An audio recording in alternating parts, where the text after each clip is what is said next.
Just checking this is on, great. We have heard some incredibly powerful testimony from our last guest, Marie-Claire, Anastasia. So we're going to change things up, and Nevşin and I are just going to have a conversation. So Nevşin, we're sitting here just a couple of days after Turkey's election on Sunday. And this was very much seen as being the consequential election. You know, the opposition seemed to be leading in the polls. It seemed like they could finally irk out Erdogan from over 20 years, about 20 years in power. We now have the results, and we know it's going to a runoff, but it seems like Erdogan did very well. You know, he got 49.5% of the vote, and the opposition got just under 45%. So what happened? Were the polls wrong? Well, yeah, that's a good question. I think there's a pattern. We see like all the authoritarian, what they call these competitive authoritarian regimes. It's very similar. It's easy to poll in the bigger cities, metropolitan areas, but I think it's harder for the pollsters to go to the smallest villages deep inside in the heartland of Anatolia. You know, we see similar patterns in Eastern European countries, even in the United States to some extent. So usually, like in the other examples where we see competitive authoritarian regimes, actually Erdogan has been losing in the bigger cities, metropolitan areas, urban youth. Erdogan is losing support there. And actually in 51 cities, he lost votes. In 9 cities, he raised his votes, more rural areas. So this shows us something. So polls were partially more hopeful than they should have been, I think. And also, as people, urban people living in metropolitan cities, I think we undermine the power of the rural in some sense. But though, I mean, let me underline, actually it's not a bad result. Let's remember, this is now a presidential system, and Erdogan was not able to get more than 50% in the first round. And it shows us there's slightly more than 50% of opposition who believe in democracy, who believe that there has to be a change in Turkey.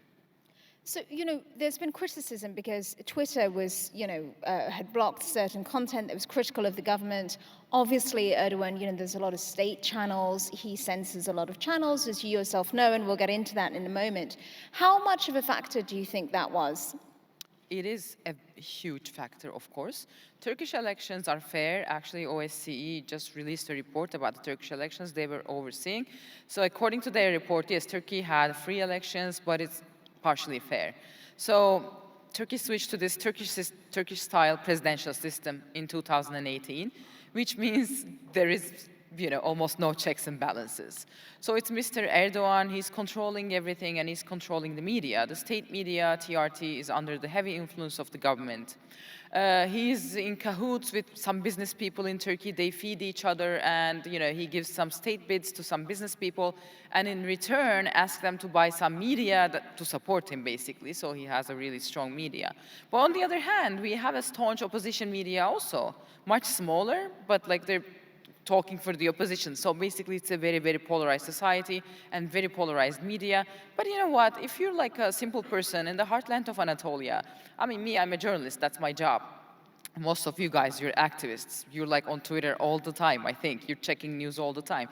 Simple person in Anatolia, they don't do that. Like they don't have to do that. They go to work, they work, they come home, they see the news for a bit, and then they spend time with their family. They want a simple life. That's what you want as a human being, right?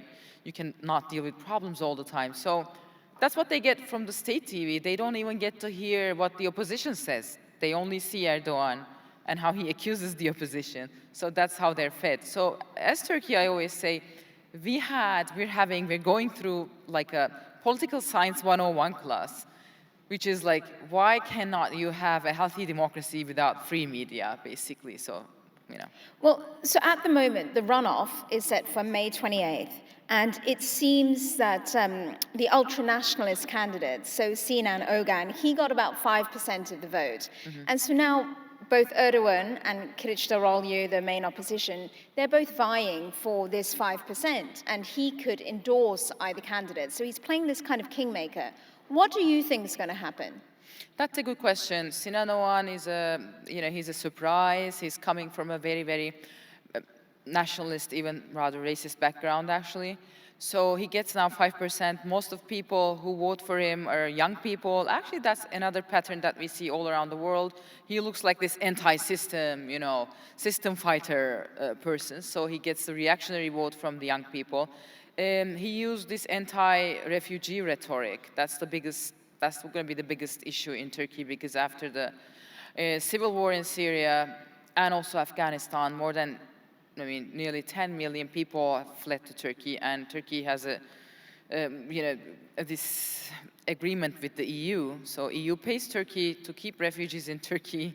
So, Turkey gets money for the refugees, but like 10 million people in a few years, that really, affected Turkish people sociologically, basically. So there is that anti-refugee dynamic, and CNN Oğan used that narrative also. So I think that's the new pattern that we're going to see in the next decade in Turkish elections, a more nationalist and anti-refugee tone, unfortunately.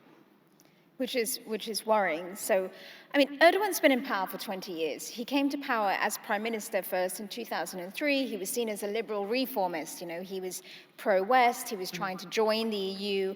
And then things started to shift, and especially after the 2016 coup. For you, we read this as people who are living, outside of Turkey and analyzing it from that lens. But as somebody from Turkey who was living in Turkey, when did you personally first begin to notice a shift? Me personally, I noticed in 2011, because in 2009 I moved to Iran. I worked in Iran for like a year. And then I came back and the elections happened, and I don't forget, at 2 o'clock in the morning, I was doing live and Erdogan gave a speech. And in his speech, I listened to that speech and I'm like, oh my God. Because in 2011, after he won the victory, he started a speech like talking to the world, talking to Bosnia, Africa, Middle East, all the Muslim nations of the world. So I realized he started thinking that he's the Khalifa of the Islamic nations himself. So I started sensing that he's seeing himself bigger than he is. Like in the undertone, you could see the ambition in his tone. So I think actually it was then. So AK Party, you said in the beginning they were reformists. In the beginning, AK Party was a coalition, actually. They had social democrats with them. They had some reformist Islamists, moderate Islamists with them. But in time, Erdogan ousted all the other big guns in the party and remained as the sole strong man. And then it's, same everywhere. And for people just who aren't familiar with Turkey, the AK Party that you just referred to is Erdogan's party. Yes. So you're a journalist, and you were a CNN Turk journalist. As the banner said, you got taken off air because in 2016 you were taken off air and then you were forced to resign. And this was shortly after a meeting between Trump and Erdogan. You said on air that Erdogan was in the White House for 23 minutes. And that was factual, but it was seen as a slight against Erdogan. And then you made some comments about not wanting to be a mother, which was again seen as a slight against Erdogan. And then you were forced to resign. So tell me about that. What happened? Yeah, so my Russian colleagues and friends will understand. It's very similar. We have like Russian trolls, Turkish trolls, pro-government trolls. They're really effective on social media.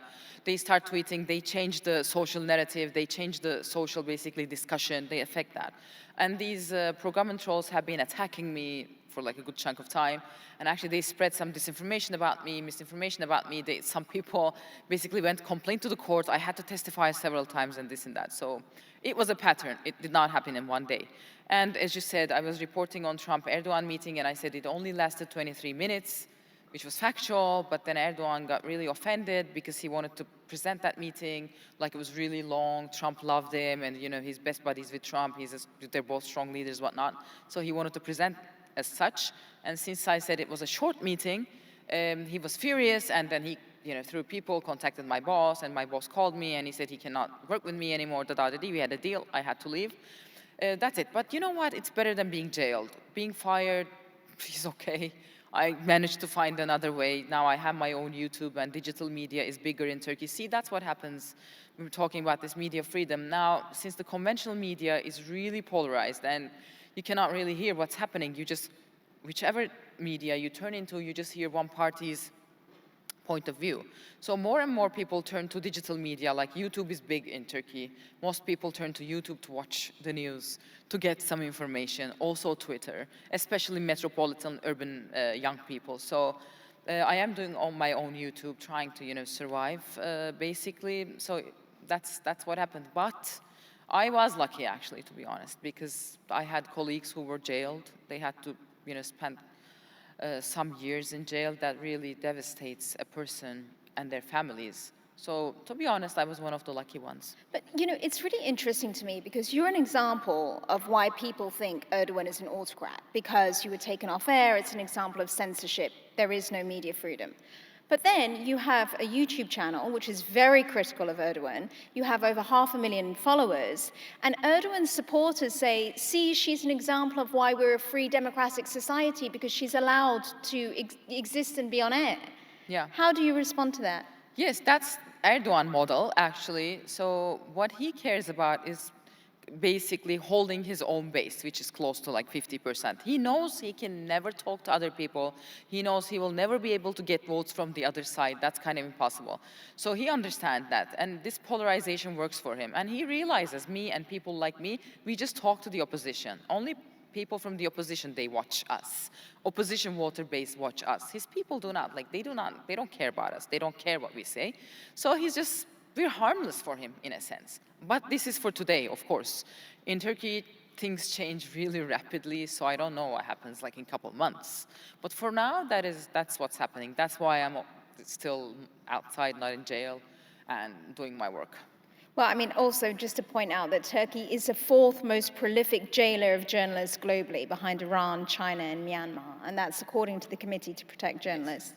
So look, we haven't got enough time to go into all of the issues at play because there's so many, but within Turkey, there's the economy. So inflation is sky high, and a few days before the election, Erdogan announced a pay rise of 45% for public workers. This, critics have said, is akin to a bribe, okay? That's one issue. Then there was the earthquake that happened in February that people thought would really hurt Erdogan because of all the corruption involved and that people are suffering. Then obviously there's security in Europe and the Middle East, especially with the war in Ukraine, as Putin's kind of, pro-Russia, and he's also he has a relationship with the West, so it's an interesting position, let's say. And then women. So Erdogan withdrew from the Istanbul Convention in 2021, and this was a convention ratified in Istanbul to protect women against domestic abuse. So with all of these things, they're all big things affecting society. How is it that, he's ahead in the vote, but also this was a parliamentary election as well as presidential, and his party has secured the most support? Yes. I have followed as a journalist both opposition and AK Party Erdogan rallies, and I've spoken to Erdogan voters. What I saw, they realize economy is in a very, very bad shape. People barely survive. They understand Turkish foreign policy is in a very bad situation, but what I realized that they do not trust the opposition. They understand it's really bad, but they think the person who's going to fix it is again Mr. Erdogan. So I started thinking, and I was listening to this panel, a couple of weeks ago, where this former defense minister of the United States, Mr. McFaul, was talking. He was talking about Ukraine, but he said, in political science, where we're looking at democracies, you look at empirical data, you look at numbers. What we cannot see in the numbers is the factor of a leader. A leader can either carry a country towards democracy or not. So coming back to Turkish opposition, why people, although there was this earthquake, although inflation is skyrocketing, why don't people change their choice? I think it ends up in the factor of a leader. I think this is what Turkish opposition is kind of yearning for. Someone that Turkish people can trust, someone can get their message easily to both the opposition voters and Erdogan voters, someone who is more real and reliable. I think that's an important factor. So you're saying that maybe Kılıçdaroğlu, who is the person who was representing the opposition, 6 parties, maybe this is more that they didn't trust him. A lot of people have said, and obviously hindsight is a beautiful thing, who knows what would have happened, but that things would have been different if the mayor of Istanbul had been the face of the opposition. Do you agree with that? I'm not a politician, of course. I'm a journalist. But from a journalistic point of view, at least they could have used the narrative that since Mr. Erdogan is really, really old right now, he looks old and beat. So if there was a younger candidate, more energetic candidate, at least they could have said, you know what, Mr. Erdogan has done all these things for Turkey. He built bridges, roads, whatnot. But now it's time for him to retire. Let's try this new younger guy. Maybe this could have been the case, but what happened, happened. And we should never forget, we should not forget, in Turkey we have at least a 50% of a very resilient opposition with the NGOs, with the civil society, with the journalists. So it's not like we're not in a bad position. We should always remember that. And also the international community, you should guys always remember that too. There's that staunch 50% in Turkey. So Erdogan is not the ultimate winner in every case. He barely wins, and he knows that himself. So we're two women on stage, so I have to ask about women in Turkey. You know, Erdogan did withdraw from the Istanbul Convention. There is huge amounts of domestic violence within Turkey. What do you think this vote, this election, if Erdogan is back in power, what does that mean for women in Turkey? When I was talking to AK Party voter women, they were saying, well, I was asking them this Istanbul Convention thing and this and that, what do you think? Well, they believe in Erdogan so much, they say as women, you know what, Mr. Erdogan would never let us suffer anyways. He's going to be our protector. So he's a personality cult. It's really hard to break that. You know, we got to understand that. But on the other hand, for women, very questionable period might be starting because of this presidential system, both sides, they're sort of a coalition. So Erdogan is in a coalition with a Turkish Hezbollah, you know, Hüdapar, which is a very, very Islamist party, and also this New Felicity Party, very Islamist. The leader of the New Felicity Party believes in conspiracy theories, like if you get a COVID vaccine, you'll grow a tail and stuff. So these people are in the Turkish parliament right now. So it's going to be like a colorful period. Well, you made a very good point that Erdogan is just winning 50%, even though that is more than the opposition. It's still half of society. So society is very polarized. Whoever wins is going to have their work cut out for them to bring society together. Do you think that's possible? It's really hard like that. I mean, as long as Erdogan is in power, I think this polarization is going to continue. But you know what? Societies change, conditions change, and also political scientists say if a country is a democracy for more than 50 years, you never go back. I mean, the level of your democracy can change. You know, it might get hurt, but you'll still be a democracy. So we have to remember how much ever beat it is, Turkey is still a democracy. It's somewhat surviving institutions, so I'm also still hopeful. So, you know, we're in this room and there's a lot of people from the UN here and from other institutions. What do you think they misunderstand most about the reality on the ground in Turkey?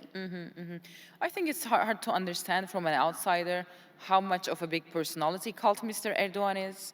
People are not voting for him because they're stupid or because they're really ignorant. No, but they understand the problems, but they choose to trust in Erdogan because he has that vibe.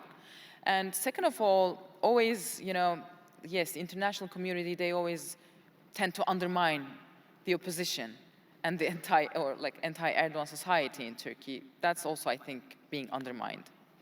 So if Erdogan wins, do you think it's going to be 5 more years of the same? Do you think there will be elections in 5 years where he could potentially be out? Well, the thing is, so Turkish economy is in decline because Mr. Erdogan believes he's an economist and he has a theory. And his theory goes like, if he decreases the interest rates, the inflation is going to go down, which is scientifically wrong. But he keeps insisting on that policy, and we're living in his little experiment, basically, as a society. Listen, if he does not change his economy policy fundamentally, Turkey will go bankrupt in a couple of years, basically, you know. It will be literally eating each other on the street. It looks like that. So, but he's a pragmatic leader. I think he's going to change his economy policy, and then we'll see if he will be able to survive. But I will not be surprised in 2 or 3 years' time we need to have like an early election. I will not be surprised. So to close us out, tell me what scares you most about Turkey in the future, and then what gives you the most hope. Well, what scares me is like actually, as I said, I'm hopeful. I'm hopeful that Mr. Erdogan was not able to win in the first round. It showed me, especially with the young people, metropolitan people, urban people, they are yearning for democracy. That's hopeful.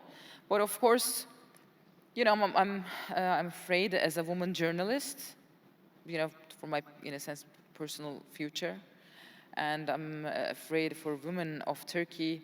Well, we'll wait and see, but I'm really afraid that these fringe groups within the society, these radical fringe groups are now moved to mainstream because of this system, and they're gonna be more loud. So I'm really scared of that. That's definitely something to keep an eye on. Well, we will all be watching on May the 28th to see what happens, and we hope you'll keep up your great reporting. Thank you. Thank you all for listening.